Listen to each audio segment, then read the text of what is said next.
If you need to lock your card on Grubhub, follow these simple steps to ensure your payment method is secure. This guide will help you navigate the process easily. Step 1. Open the Grubhub app. Launch the Grubhub app on your smartphone. Make sure you are logged into your account to access your settings. Step 2. Go to Account Settings. Tap on the menu icon, usually located in the upper left corner.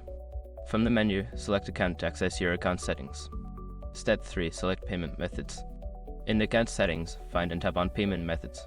This section will display all the cards linked to your Grubhub account. Step 4. Choose the card to lock. Locate the card you want to lock. Tap on it to open the card details, where you will find options related to that specific payment method. Step 5. Lock the card. Before starting recovery, use the sr.com link in the description to open the account recovery checklist generator and make sure your verification details are ready.